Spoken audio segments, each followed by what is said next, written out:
Nissan S-Rail T32 daripada Perlis Indah Kayangan datang ke balik pulau dengan masalah bunyi di bearing bahagian gearbox. Untuk Nissan S-Rail T32 ni common. Macam video saya sebelum-sebelum ni, saya dah pernah buat dengan masalah bunyi humming.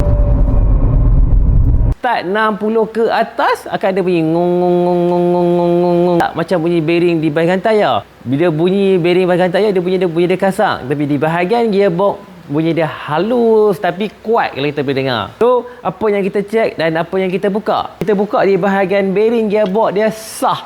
Confirm 100% bearing gearbox dah rosak. Kita nak tunjuk di bahagian perumah bearing gearbox dia. Nampak tak tu? Terang lagi bersuluh. Dah jadi kasak lagu ni, manalah tak bunyi di bahagian bearing tu. Dan apa yang kita buat? Kita tukar sekali di bahagian auto filter bearing 2 biji yang baru. Kita tukar sekali di bahagian IC dan o-ring yang berada di bahagian luaran.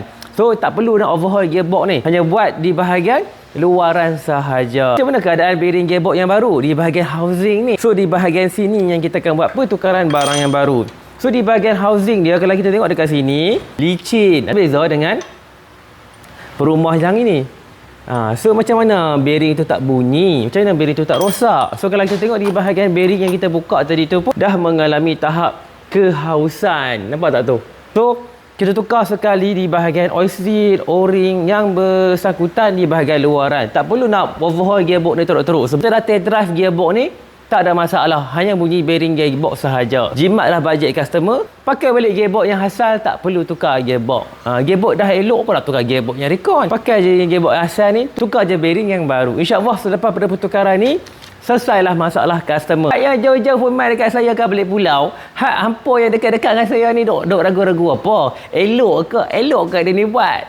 Tengok Google review kami. Tengok komen-komen kami dalam TikTok, dalam Facebook. Hampa nilailah sendiri. So, kalau kata video ni bermanfaat, save video ni sebagai sumber rujukan hampa. Dan kalau kata hampa yang berada di sekitar kami di area Pulau Pinang dan balik pulau, jemput datang syarikat kami di AYD Auto Service balik pulau Pulau Pinang. Kalau video ni bermanfaat, save video ni sebagai sumber rujukan hampa dan tolong repost video ni agar dapat kita hasilkan lagi info-info berkenaan dengan kereta hampa. Terima kasih. Assalamualaikum layan.